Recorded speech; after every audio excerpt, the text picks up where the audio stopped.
अस्सलामुअलैकुम, welcome back to another video.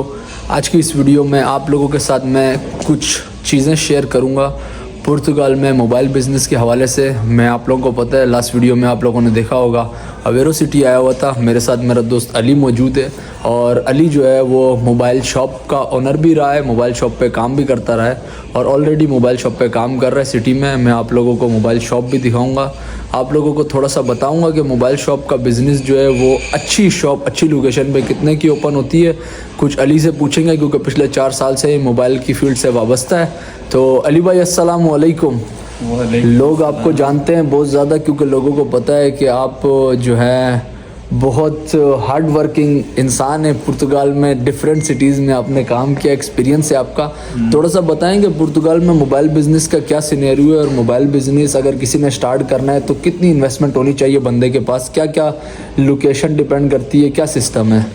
Mobile phone का काम पुर्तगाल में बहुत अच्छा है। अगर किसी को रिपेयरिंग भी आती है, एलसीडी या जो है ना फीचर वगैरह डालना आता है, उसके लिए बेस्ट है क्योंकि वो ऑल इन वन हो जाता है। फिर सब चीज़ आ जाती है, लैंग्वेज भी आ जाती है उसके पास, रिपेयरिंग का काम भी आ जाता है, थोड़ा बहुत सॉफ्टवेयर काम होता है वो बंदा फिर हल्का फुल्का हाथ मार लेता है क्योंकि ज़्यादातर इधर एलसीडी और फीचर का प्रॉब्लम होता है, उससे ज़्यादा मोबाइल में बहुत कम प्रॉब्लम्स आती हैं। और दूसरा ये है कि अगर आपने मोबाइल शॉप डालनी है तो रुआ अच्छा देखो। अगर आपको अच्छा नहीं मिलता, रुआ मतलब स्ट्रीट, अगर आपको अच्छी स्ट्रीट पर लोकेशन नहीं मिलती तो आप कॉन्टिनेंट में डाल सकते हो। जैसे ये दुकान है कॉन्टिनेंट के अंदर, उसके अलावा इंटरमार्शे हो गया और जो है ना पिंगा दोस्त में जो शॉप्स मिल जाती हैं आपको, उधर डालोगे तो वहाँ पर तो क्लाइंट आएगा ही आएगा, वहाँ पर काम चलना ही चलना है। उसके अलावा अगर सेंटर कमर्शियल में आप दुकान डालते हो ना, सेंटर कमर्शियल में भी बेस्ट है, लेकिन वहाँ पर सेंटर कमर्शियल में ये प्रॉब्लम होती है, आपने जो है ना उनको पकड़ी ज़्यादा देनी पड़ती है, पैसे ज़्यादा आपको देने पड़ते हैं उनको, उसके बाद आप शॉप डाल सकते हो। बाकी तो नॉर्मल है, आपको क्लाइंट डील करना है। और कितने पैसों में दुकान खुल जाती है? मिनिमम अगर आप जो है ना स्टार्ट करोगे तो तकरीबन कोई 10,000 से स्टार्ट होती है मोबाइल की दुकान अच्छी, जो आपको जो है ना अच्छे पैसे दे देती हैं। और मोबाइल की शॉप्स ये होती हैं कि 10,000 से स्टार्ट है और फिर उसके अलावा जितना जो है ना गुड़ डालोगे उतना मीठा है। और बाकी जो है ना देखा जाए तो काम अच्छा है मोबाइल का। आप जो है ना 10-12 हज़ार की इन्वेस्टमेंट करते हो तो आपके साल 6 महीने में पैसे पूरे हो जाते हैं। ये बताओ अली के ये जो जिस दुकान पे तुम अभी बैठे हो इसकी वैल्यू क्या है इस दुकान की? इस दुकान की वैल्यू मेरे हिसाब से तकरीबन कोई 35 से 40 हज़ार यूरो वर्थ रखती है दुकान। और मतलब अगर लोग जानना चाहेंगे कि अगर ये दुकान 35-40 हज़ार यूरो की वर्थ रखती है, मैं बाहर में लोगों को दिखाता हूँ, तो सोर्स ऑफ इनकम अगर बताना चाहो कितनी इनकम जनरेट हो जाती है, मतलब मंथ के हिसाब से अगर बताओ? हिसाब से 10,000 से 12,000 10-12 हज़ार यूरो ये दुकान निकाल के दे देती है। मतलब एक साल में ना करके भी दुकान अगर अच्छी लोकेशन पर है तो आप लोगों को पूरा कर देगी, पैसे आराम से पूरा कर देगी, 6 तो महीने में पैसे पूरे हो जाएंगे। तो अगर किसी बंदे को ज़बान नहीं आती तो वो कैसे मोबाइल की दुकान पे काम कर सकता है? वो मोबाइल की दुकान पे अगर उसको पता है कि कापा विद्रो क्या है, क्योंकि क्लाइंट यहाँ पर आके क्लाइंट से रिश्तेदारी तो करनी नहीं है। हाँ, उसने अपना प्रॉब्लम बतानी है, तुमने उसकी प्रॉब्लम सॉल्व करनी है, बस ये काम है। उसने आके कवर का मॉडल बताना है, तुम्हें स्क्रीन प्रोटेक्टर, क्योंकि मोबाइल में सबसे ज़्यादा काम होता है एसेसरीज का। हाँ, एसेसरीज आपने सेल करनी है क्योंकि प्रॉफिट ज़्यादातर एसेसरीज के अंदर ही है। कापा बोलते हैं कवर को और विर्दो बोलते हैं गिलास प्रोटेक्टर को। ये चीज़ें लोगों को शायद ना पता हो। और अगर अली कोई पाकिस्तान से बंदा जिस तरह पुर्तगाल आजकल इमिग्रेशन चल रही है आना चाहे और आते साथ ही बिजनेस स्टार्ट करना चाहे, कर सकता है? हाँ, एक्टिविटी पे कर सकता है काम।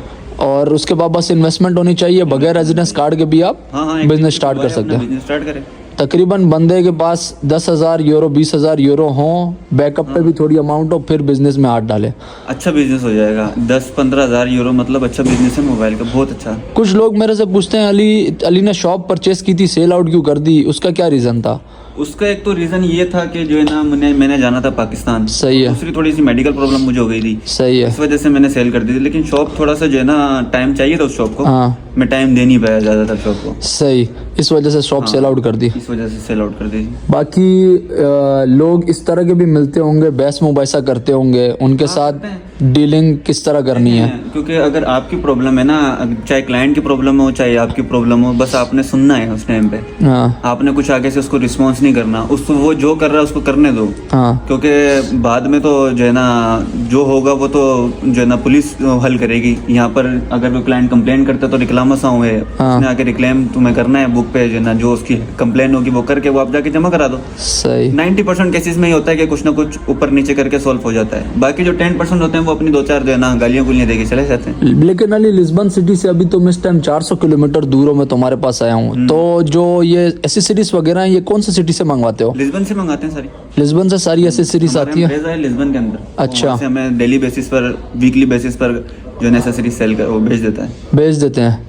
लेकिन ज़्यादातर कंपटीशन है लिस्बन में शॉप्स का। यहाँ पे ओया सिटी है जिधर तुम रह रहे हो, इधर कितनी शॉप्स है? कंपटीशन बहुत है? यहाँ पर तो तकरीबन ओया सिटी के अंदर एक ही है, दूसरी है आगदा के अंदर। वो सिर्फ रिपेयरिंग करता है, वो एसेसरीज नहीं सेल करता। तुम रिपेयरिंग भी करते हो, सारा कुछ करते हो? All in one. कितने लोग इस शॉप पे काम करते हैं? मैं अकेले काम करता हूँ। मैं आप लोगों को शॉप भी दिखाऊंगा, और दूसरा मैं अली से एक और चीज़ पूछूंगा। अली, अगर कोई बंदा नहीं आता है, एक्टिविटी ओपन कराता है, उसके पास इन्वेस्टमेंट है, वो अपनी शॉप ओपन करता है और उस एक्टिविटी पे शॉप ओपन करके वो यहाँ के डॉक्यूमेंट पुर्तगाल के ले सकता है? हाँ, ले सकता है।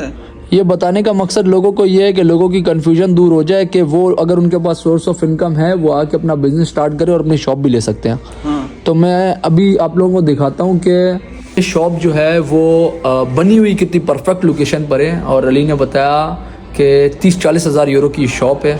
अगर आप लोगों के पास भी 20-30 हज़ार यूरो हैं तो आप लोग भी यहाँ पे शॉप ओपन कर सकते हैं किसी भी एरिया में। कोई ये चीज़ नहीं है कि आप नहीं कर सकते। इम्पोर्टेंट चीज़ ये आप लोगों ने शॉप ढूंढनी है। तो शॉप ढूंढने के लिए जो है वो अली से राय ले लेंगे कि शॉप ढूंढने के लिए क्या हाल है उसका, किस तरह शॉप बंदा ढूंढ सकता है। तो अली भाई थोड़ा सा बताएं ना कि अगर किसी बंदे ने शॉप ढूंढनी है तो कैसे ढूंढ सकता है? देखिए, अगर आपको लोकेशन अगर अच्छी पता है, आपको घूमने से ही शॉप मिलेगी। हाँ, ये ज़्यादातर जो है ना अच्छी जो शॉप्स होती है ना, वो आपको एडिलिस्टा पे या जो है ना रिमैक्स पे या ओलेक्स पे कहीं रेंट आउट नज़र नहीं आएगी ज़्यादा। सही। ठीक है। और बंदा शॉप तभी सेल करता है जब उससे जो है ना चल नहीं रही होती या वो सोर्स ऑफ इनकम इतनी ज़्यादा उस शॉप की नहीं होती। तो पहली बात ये, अगर आपकी किस्मत होगी कोई आपको अच्छी शॉप मिल जाए लोकेशन पे जिसकी जो है ना चलती हुई शॉप हो, ये बहुत कम होता है इस तरह। तो अगर आपको शॉप लेनी है तो आपको एरिया घूमना पड़ेगा। जैसे अगर आपको लिस्बन में लेनी है तो आप देख लो कौन सा एरिया आपके लिए अच्छा है, टूरिस्ट एरिया का ज़्यादा कहाँ पर है, क्योंकि टूरिस्ट एरिया में ज़्यादा काम चलता है इस चीज़ का। सही बात है। लोग जो है ज़्यादातर रुझान करते हैं कि हम लिस्बन में रहें, तो लिस्बन से बाहर निकल के भी आप लोग देखें। अब मैं आप लोग को शॉप दिखाता हूँ कि शॉप किस तरह की बनी हुई है और लोकेशन कितनी परफेक्ट है। आप लोग ये भी देखेंगे।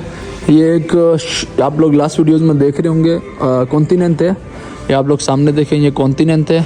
आप लोग जैसे गेट से आगे से एंटर होंगे, सामने ये शॉप बनी हुई है। ऊपर इन्होंने बैनर भी लगाया हुआ है, केयर मोबाइल। आप देखें सामने शॉप है, ओपन है और बहुत ज़बरदस्त और बड़ी शॉप है। आप लोग देखें, इन्होंने तमाम एसेसरीज़ जो है बड़े ख़ूबसूरत अंदाज में जो है मोबाइल की सेट की हुई है और शॉप जो है ख़ाली नहीं है। सबसे इम्पोर्टेंट चीज़ है आप लोगों ने एसेसरीज़ पूरी रखनी है ताकि क्लाइंट आए, जो आए तो फिर वापसी ना जाए, आपने क्लाइंट बनाना है। आप एसेसरीज़ देखें कंप्लीट है। अली भाई बैठे हुए हैं, ये शॉप है। वीडियो बनाने का मकसद ये था कि आप लोगों का कॉन्सेप्ट क्लियर हो कि बगैर डॉक्यूमेंट के भी आप लोग कारोबार स्टार्ट कर सकते हैं और इन्वेस्टमेंट आप लोगों के पास कितनी होनी चाहिए। अगर आप नए आ रहे हैं, किसी फील्ड में आपको तजुर्बा नहीं है, हो सकता है आपका पहला बिजनेस फ्लॉप हो सकता है, दूसरा फ्लॉप हो, लेकिन आप चीज़ों से सीखेंगे। और अपने बिजनेस में आप लोगों के पास अगर आप 10,000 यूरो लगा रहे हैं तो कम से कम 10,000 यूरो बैकअप पे होना चाहिए, ताकि अगर लॉस हो तो आप लोग बेयर कर सकें। तो इस तरह का सिस्टम होना चाहिए। बाकी अली भाई का बहुत शुक्रिया। अच्छा, लिस्बन में और लिस्बन से बाहर ज़्यादातर लोग ये काम जो है अपने देसी लोग कर रहे हैं। सही है अली? देसी लोग कर रहे हैं रिपेयरिंग का और ये सारी चीज़ों का। तो होपफुली आप लोगों को वीडियो पसंद आई होगी। इंशाल्लाह मिलेंगे नेक्स्ट वीडियो में। कोई सवाल हो कमेंट बॉक्स में लिख दीजिएगा, मैं हो सके तो उस पर वीडियो बना दूंगा और आप लोगों की कन्फ्यूजन दूर करने की कोशिश करूँगा। टेक केयर, अल्लाह हाफिज़।